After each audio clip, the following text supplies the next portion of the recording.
We are very pleased to have this opportunity to invite Professor Morris to give us the talk. He is the keynote speaker of ISIC 2012. He wants to share his research experience with us. Now he is an associate professor and head of the School of Computer Science and Engineering at the University of New South Wales in Sydney, Australia. His main research interests are in artificial intelligence, in particular the field of cognitive robotics, reasoning about action, brief change, adaptive inference, and non-monolithic logics. Morris graduated with a PhD and a PhD from the University of Sydney. He has held an academic position at the University of Sydney, Macquarie University, the University of Toronto, and the University of New South Wales. Let's welcome Professor Morris. Thank you. Thank you very much for having me here.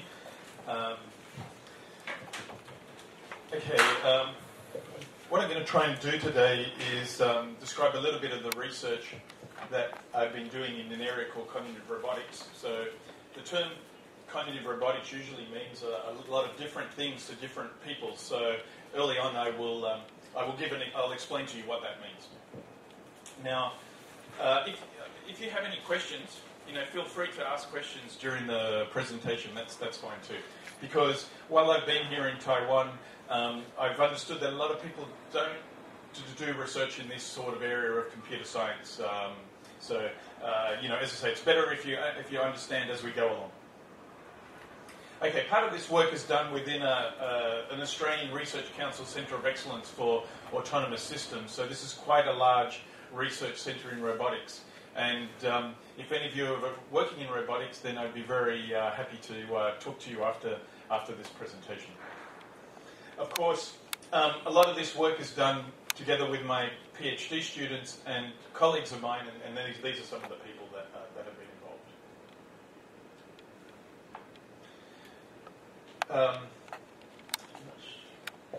I have it's cutting off I'm not sure if we can do anything about the screen because it's cutting off.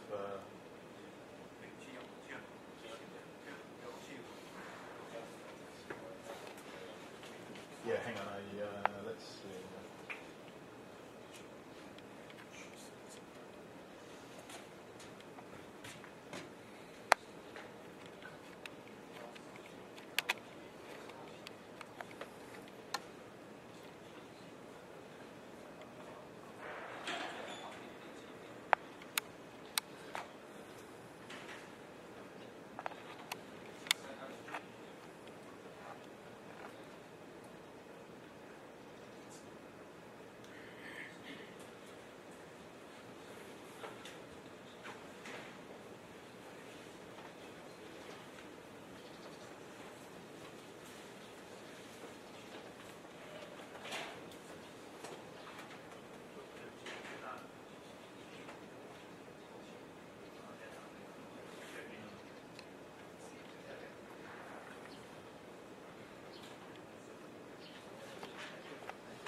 Perfect.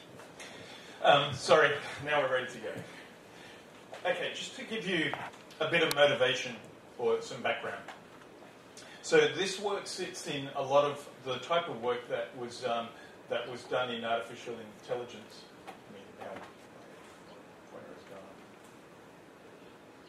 Okay, this type of work is done quite traditionally in the field of artificial intelligence. So if you've done courses in artificial intelligence, this usually sits within what's called symbolic AI or logic-based artificial intelligence.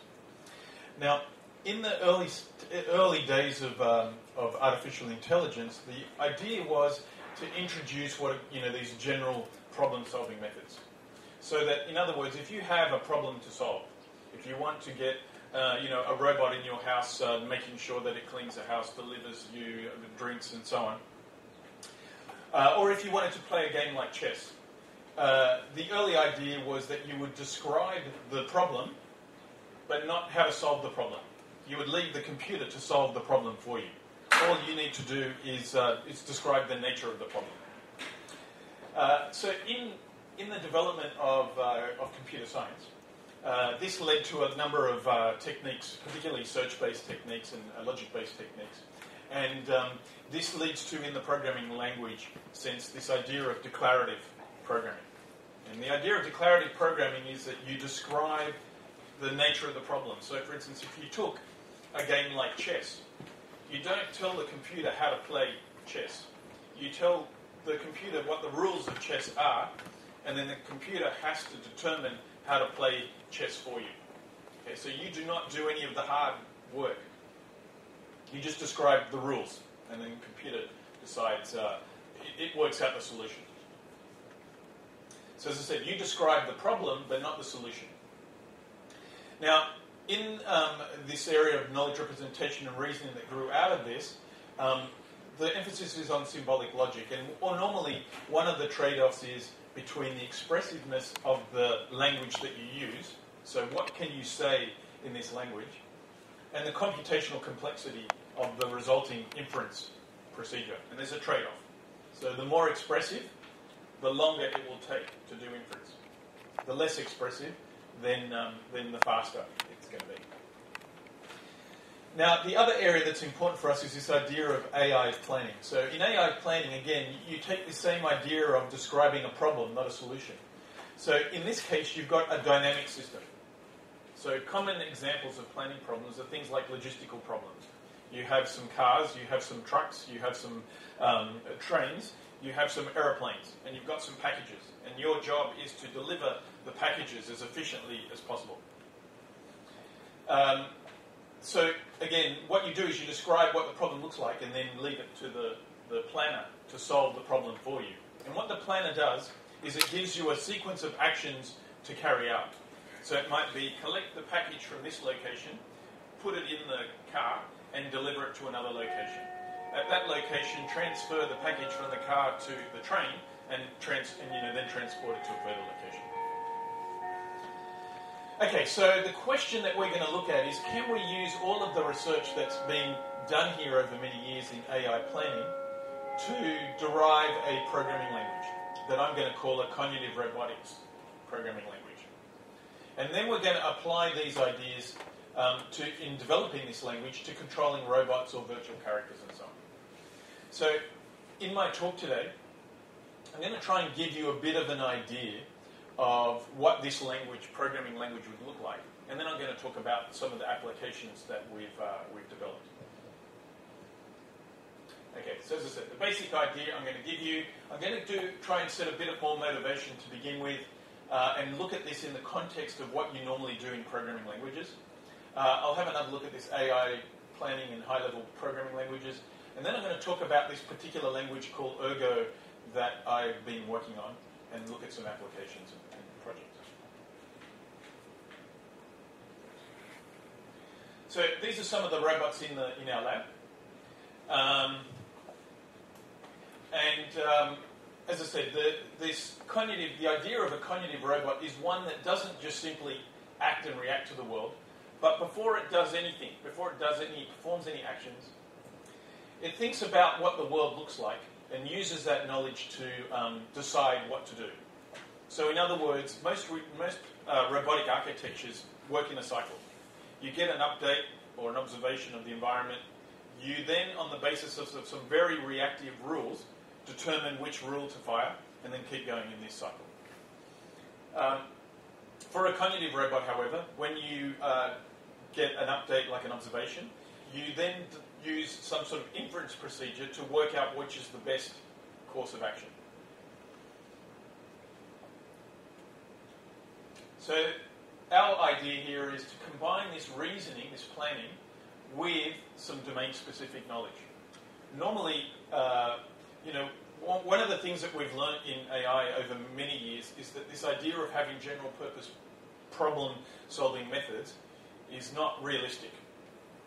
It's not realistic because the amount of searching that you need to do in order to find the correct behaviour is too large. There's too many possibilities. So one thing that you do is you normally have heuristics, or they call them in English, they would call them rules of thumb. So you would say, okay, normally I would do this. So try this first. If that doesn't work, then maybe try this, and so on.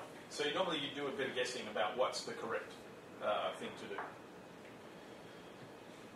So in this programming language that we develop, you'll see that there are two elements. Where you know what to do, where you have some domain-specific knowledge about the problem that you're trying to solve, what you would do is you would tell the robot what to do. So you'd say, do this action, followed by this action, followed by this action. Where you don't know what to do, you throw it open to the robot to do some planning. So there it starts thinking about what is the correct course of action. And your hope is maybe to try and limit the number of possibilities that the robot has to consider. But the important point is that these elements are built into the language so that you don't have to program any sort of inference mechanism. The inference is built into the programming language and is used in the execution model for the programming language. So let's take a step back. This is what I normally say to my first-year students.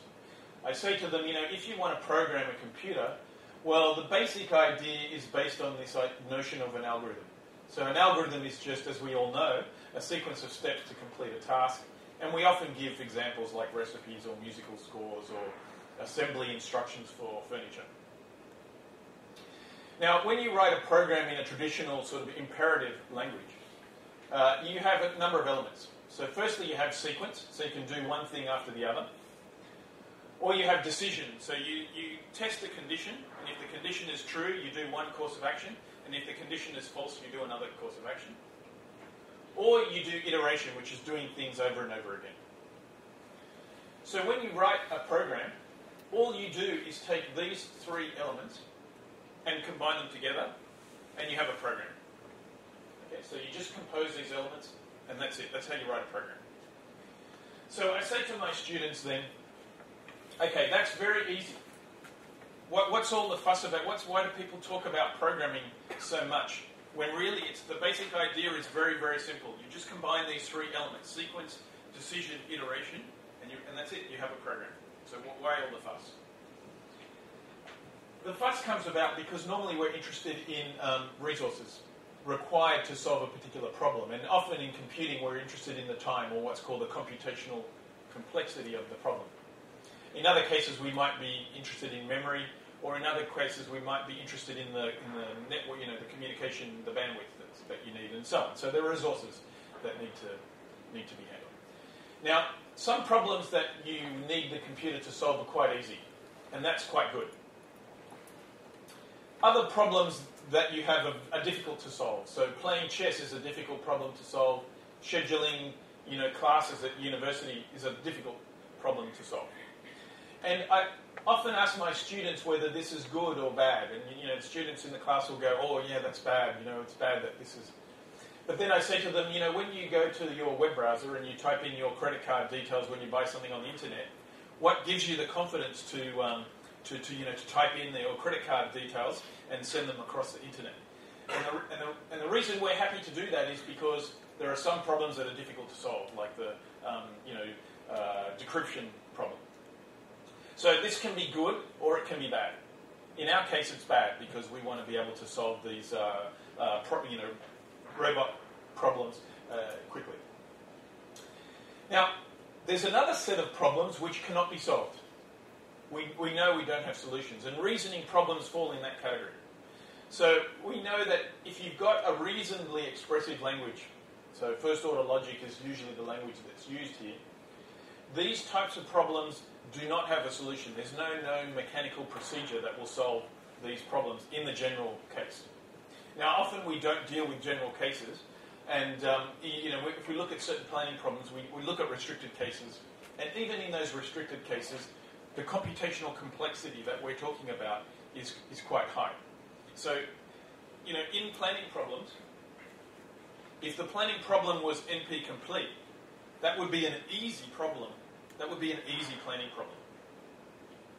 Okay. So as I say, what we're trying to deal with here is very difficult problems. Now, again, I'll skip over this quite quickly.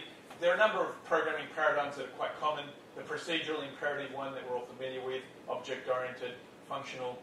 Declarative and procedural are the two that we're interested in. So we're going to combine a declarative approach with a procedural approach. Now, I realise that not many of you would be familiar with like classical sort of AI planning, but I'll try and give you an idea of what's involved. The basic idea is that you have a program called the planner. And the planner's task is to determine this sequence of what's called primitive actions. Primitive actions are things that can be executed by the robot.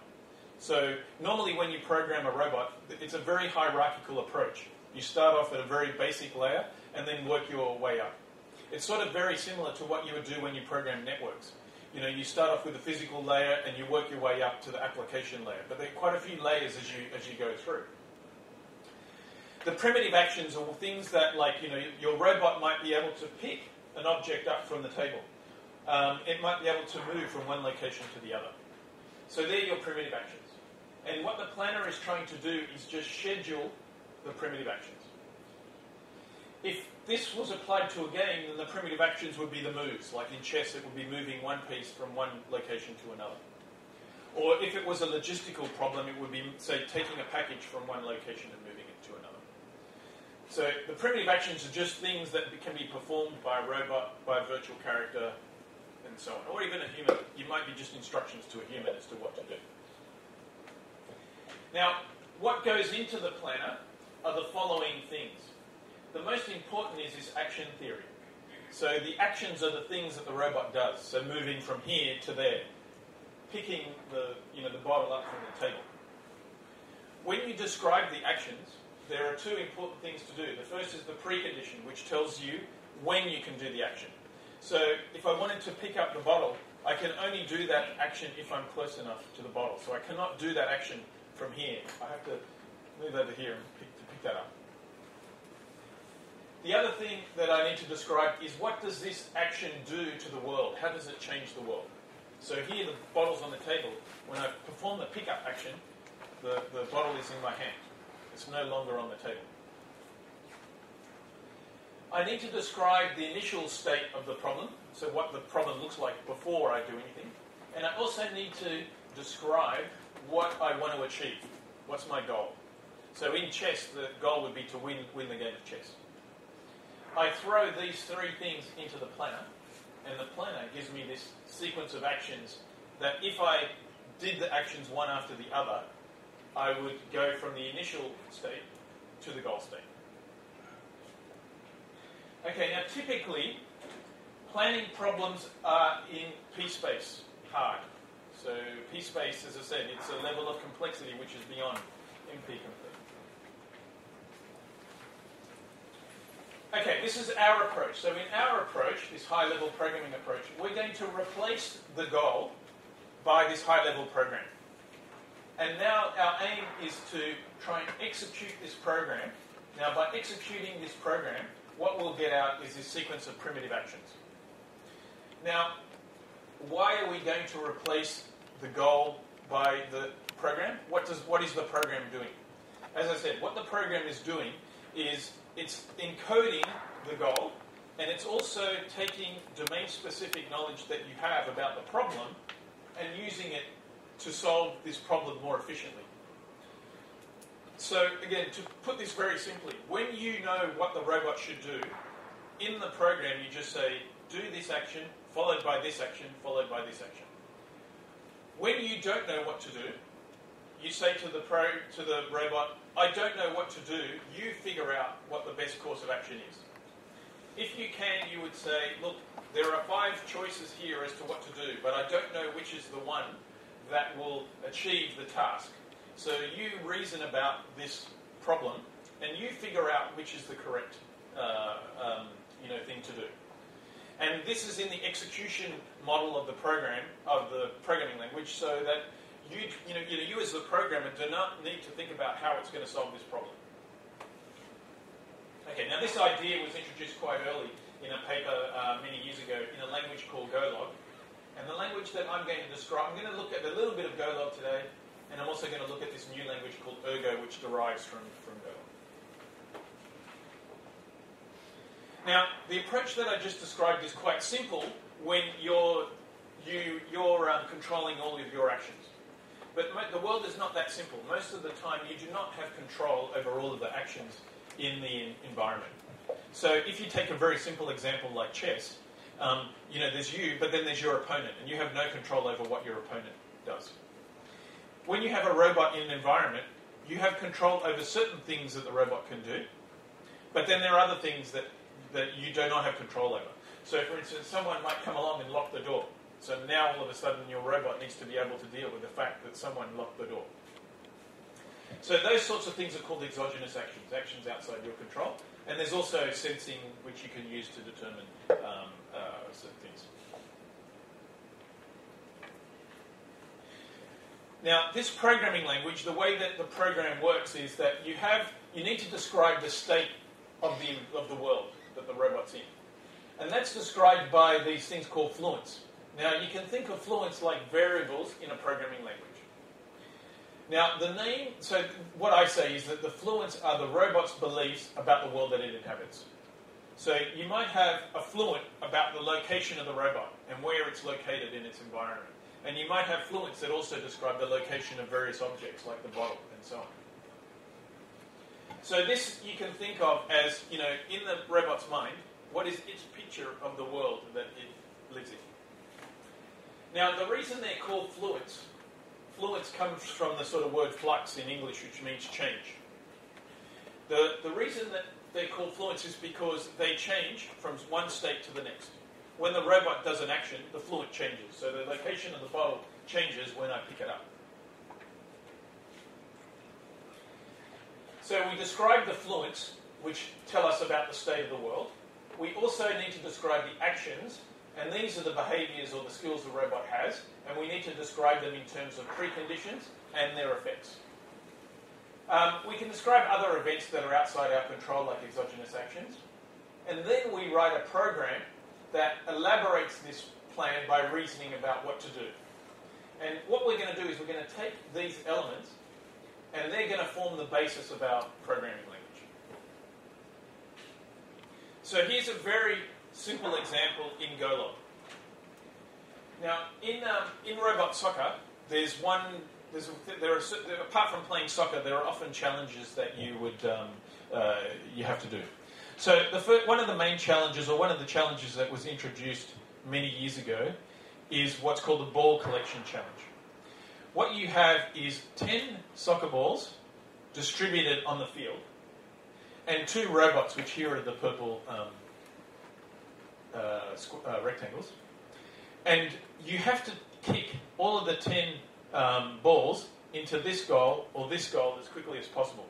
And you have 3 minutes at the most to do this. Now, I'm going to show you a program. This program was developed for a Sony dog robot. So when it talks about the dog here, the dog that it's talking about is a robotic dog. I'll quickly go back. We're talking about this robot.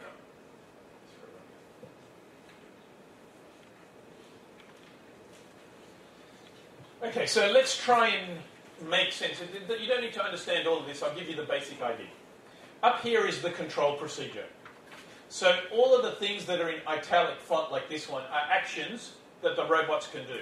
As I said, this is all done very hierarchically. So these are skills that we've already written in C++ on the robot. These are the basic actions. And what this language is trying to do is just coordinate the basic actions that the robot can do, like walking, kicking, and so on. So the first action is this dog full circle find ball. So what the dog does is it turns around, looks, and sees if it can find a ball. The second thing says, look, while there exists an object n, and that object is a ball, then do the following things. Firstly, this pi means pick. Pick an object x, and then do the procedure dog, go, hold, ball, x. So basically what that means is it says, pick a ball. It doesn't matter which ball. You reason about the ball to pick. I'm not going to tell you which one to pick. The programming language or the execution model reasons about the ball to pick. So the dog goes to the ball. Then it sort of looks around for the goal, finds the goal, and then it shoots the ball by kicking the ball. And then it looks for another ball, and it keeps doing that while there are balls. Now these two procedures, I put them in uppercase. The first letter is in uppercase because they're more complex, and I've described them below. So when I want to find the goal, I now have this non-deterministic choice. And non-deterministic choice is not like taking a coin. I have a coin somewhere from my pocket. I've got one. Like here, flipping the coin and going, okay, it landed heads, so I do this action, or it landed tails, I do this action. Again, you're saying to the program, there are two possible ways of achieving this goal. You figure out which is the best option of the two. So either you kick the ball in your own goal, or you put it in the opponent's goal. I'm not going to tell you which one, you just figure it out. So you do this one, or you do this one. In the shoot ball procedure, I'm going to demonstrate the if. If is similar to in C and C++. So if I'm close to my goal, then I do this kick, which is a chest push. So the dog just gently pushes the ball. And if I'm not close to the goal, then I do a much more powerful kick that can send the ball across the field than it does it with the two legs. Okay, so that's sort of a rough program. Hopefully I'll fall over. Okay, now I'm going to try and do a quick demo. I'll try not to take too much time because the other day I took quite a bit of time to do this. So this is this language, Ergo, which sort of re-implements Golog in Scheme, which is a Lisp-like language. So the problem with that is now we're going to have to deal with reading a lot of brackets. So, and I'm going to give a couple of demos. I might not do all of these two. I might just do the grocery one, and I'll show you another problem.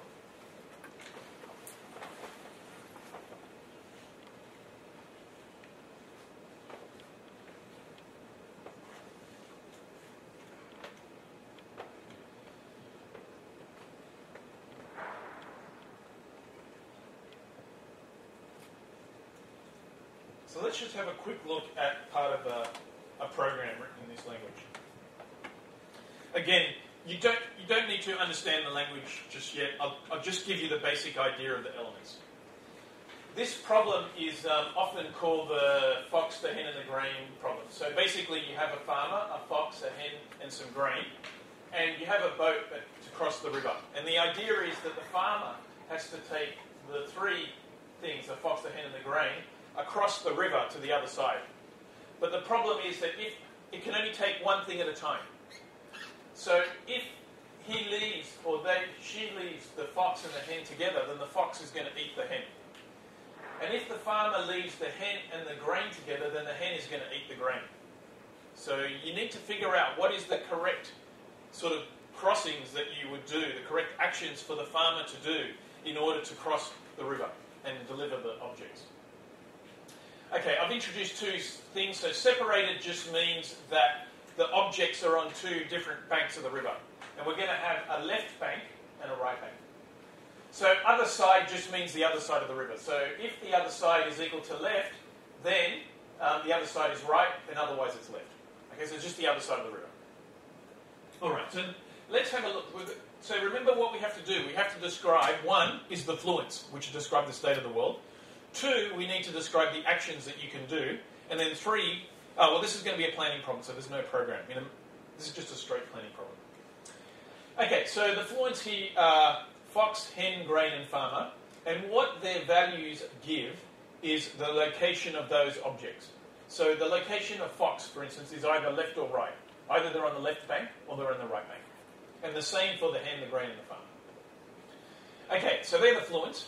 Now we have to describe the actions, and there are several actions here. So the first action is boat fox, which means that the farmer is going to take the fox in the boat from one bank to the other.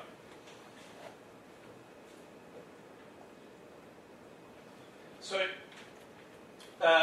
the prerequisite. So what I'm going to do here is the first line gives the prerequisite, which tells you when you can do this action. So like I said, with the bottle, I can only do the action if I'm close enough to the bottle. In this case, the farmer can take the fox across the river if the farmer is on the same side of the river as the fox, and the hen and the grain are separated, which means that they're on opposite sides of the river. Okay, so that's when I can do this action. Then I have to describe on the next couple of lines what does the action do to the state of the world. How does it change the fluence? So this action, Boat Fox, changes the farmer fluent by taking its original value and making it the other side, which means that if the farmer was on the left bank, then after doing this action, it will be on the right bank. And if the farmer's on the right bank, then after doing this action, it's going to be on the left bank. And the same for the fox. The fox will just change its value. The grain is similar. So if the farmer wants to transport the grain, then again, the farmer has to be on the same side of the river as the grain, and the hen and the fox have to be on different sides of the river. The farmer changes side and the grain changes side. Okay, the other action we have is the farmer takes the hen across the river. The farmer goes alone across the river. So they're the 4 actions. There are 4 actions the farmer can do. Take the fox across, take the hen across, take the grain across, or just take myself across the river. Okay, so that's it. Now, in the beginning, all of the sorry, we're just trying to find where I put it. Can't really see it, but down the bottom. So at the beginning, the hen is on the left bank, the grain's on the left bank, the farmer's on the left bank, and the fox is on the left bank. And my goal is to put the fox on the right bank, the hen on the right bank, and the grain on the right bank. I don't really care where the farmer is. Okay, so I'm just going to run the planner.